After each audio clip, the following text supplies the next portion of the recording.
ओम शांति। ओम शांति। आज का स्वमान, मैं ताज व तखत नशीन आत्मा हूँ। हम सब भविष्य राजा बनने की तैयारी कर रहे हैं और राजा ताज और तखत वाला होता है। भविष्य में जो हमको ताज पहनना, तखत पहनना, बाबा कहते उसकी तैयारी अभी से करो। अचानक जाके तखत पर बैठेंगे तो बैठना ही नहीं आएगा। ताज भी लगा के अभी से घूमो।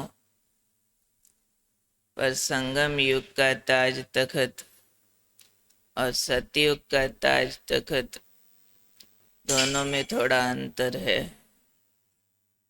संगम युग पर बाबा ने हमें 2 ताज दिए हैं।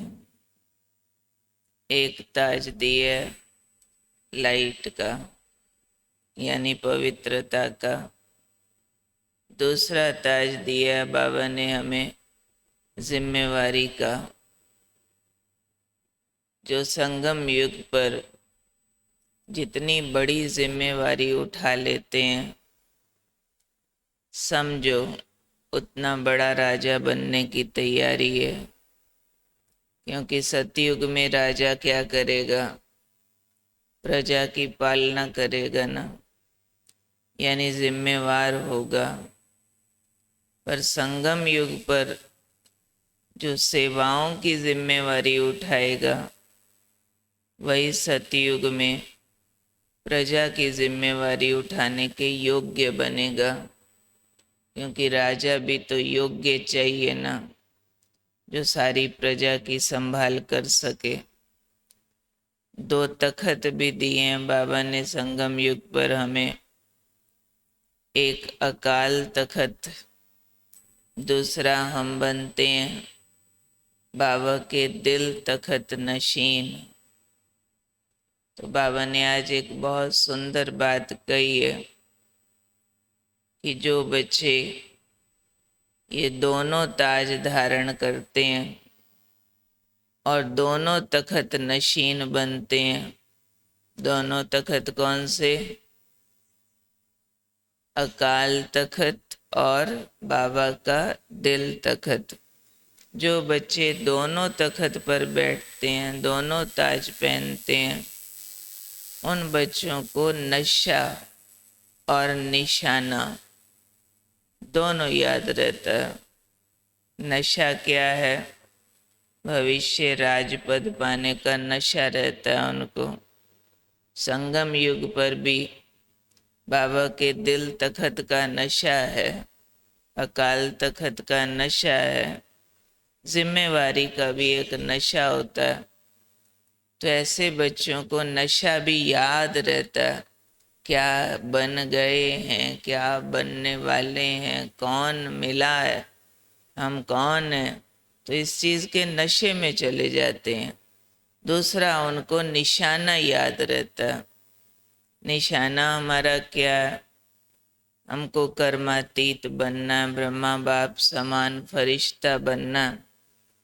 तो ऐसे बच्चों को निशाना भी याद रहेगा, कहाँ तक पहुँचना। और भविष्य का निशाना भी याद रहेगा कि हमें वारिस बनना है बाबा का। वारिस माना पहली गद्दी पर बैठेंगे लक्ष्मी नारायण, दूसरी गद्दी पर हम बैठेंगे। वारिस मैं ही बनूं राजगद्दी का। तो ये निशाना जो बच्चे याद रखते हैं और नशे में रहते हैं, तो यही समझो ताज और तखत है। क्योंकि ताज और तखत पर रहेंगे तो नशा और निशाना याद रहेगा।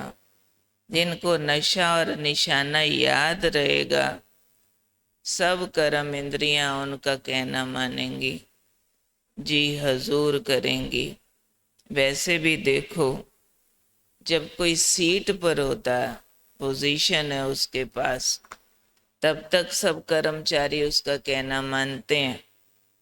अब जो रिटायर हो जाते हैं, सीट से हट जाते हैं, चाहे कितनी मर्जी ऊंची पोजीशन पर रहा हो, लेकिन सीट से उतरा, अब कर्मचारी उसका हुक्म नहीं मानेंगे। अब उसका सिग्नेचर नहीं चलेगा, अब उसके ऑर्डर नहीं चलेंगे। क्यों? गद्दी से उतर गया है। तो ऐसे ही बाबा ने कहा, कर्म इंद्रियां उनका कहना मानती हैं जो ताजधारी हैं और जो तखत नशीन है। अगर ताजधारी और तखत नशीन नहीं रहते तो उनके राज्य कारोबारी उनका कहना नहीं मानते हैं। हमारे ये कारोबारी है ना, कौन? कर्म इंद्रियां। तो कर्म इंद्रियां किसका हुक्म मानती हैं? जो पहले तो ताजधारी रहता है, पवित्रता का ताज पहना हुआ रहेगा, जिम्मेवारी का ताज पहना हुआ रहेगा, सेवाओं की जिम्मेवारी उठाएंगे और साथ ही साथ पवित्रता की संपूर्णता की स्थिति में रहेंगे। तो कर्म इंद्रियां उनके आगे जी हजूर करेंगी। जो संयम करना चाहो, जो नियम निभाना चाहो, सब कर्म इंद्रियां कहना मानती रहेंगी, मानती रहेंगी। लेकिन साथ में तखतधारी भी चाहिए। तखत पर भी विराजमान हो, अकाल तखत नशीन हो, यानी अशरीरी होकर रहें। और दूसरा तखत बाबा का दिल तखत, यानी बाबा के प्यारे होकर रहें। हर कर्म वो करें जो बाबा को पसंद है, तो कर्म इंद्रिय जीत बन सकते हैं। कर्म इंद्रियां हमारे हुक्म मानती हैं, नहीं तो बाबा के बच्चे भी पार्शली इंद्रियों को जीतते हैं कि बस क्या करें, ये तो खाया जाता, इतना तो हमें नींद आती है, इतना तो हम नहीं कर सकते, कट छट करते रहते हैं। क्यों? कर्म इंद्रियों को जीत नहीं पाते हैं। जीतने के लिए चाहिए ताज भी पहनो, तखत भी धारण करो। ताज कौन सा? पवित्रता। संपूर्ण पवित्रता के नशे में रहो।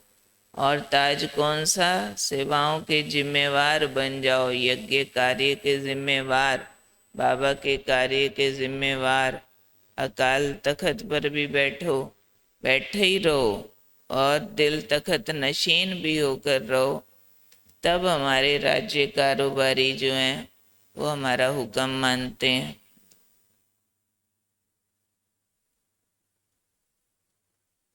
तो याद रखना होगा, मैं कौन? मैं ताजधारी तखतधारी आत्मा हूँ। दो ताज है मेरे पास, दो तखत हैं। दोनों को धारण करके रहना माना नशा और निशाना याद रखना। नशा और निशाना याद रखना माना कर्म इंद्रियों को जी हजूरी कराना। कर्म इंद्रियां हुक्म पर चलना। अगर ताज तखत पर नहीं धारण होंगे तो फिर कर्म इंद्रियां या हमारे ये राज्य कारोबारी सहयोगी ये हमारा कहना नहीं मानेंगे। हम कहेंगे व्यर्थ नहीं सोचना, मन फिर भी व्यर्थ संकल्प ले आएगा। हम कहेंगे इंद्रियों को संयम में लाना, इंद्रियां फिर चंचलता में आ जाएंगी। लेकिन नशा निशाना ताज तखत धारण करके रहो तो ये सब हुक्म मानेंगे हमारा। आज का याद की यात्रा का पॉइंट,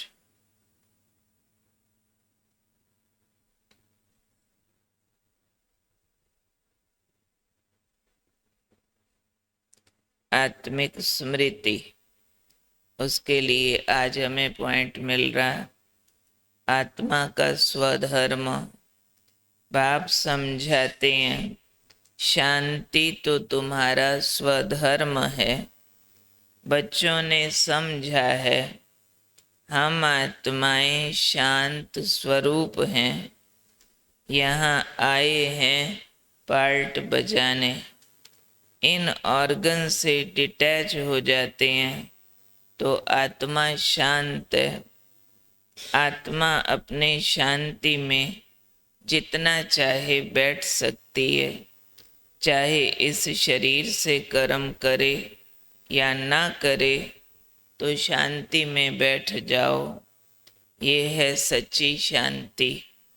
इसको तुम ढूंढते नहीं हो, तुम्हारा स्वधर्म ही है शांति। बस करते क्या है, हम ऑर्गन से डिटैच हो जाते हैं तो आत्मा है ही शांत। तो अपने शांत स्वधर्म में फिर जितना चाहे उतना बैठ सकते हैं, चाहे तो कर्म करे चाहे तो नहीं करे। इंद्रियों से डिटैच होने से शांति स्वधर्म हमारा अपने आप धारण हो जाता है। इस सप्ताह के लिए स्वमान लेना, मेरा स्वधर्म शांति है। बाकी लिखने का होमवर्क दिन में आ जाएगा, अभी नहीं आया हुआ। इसको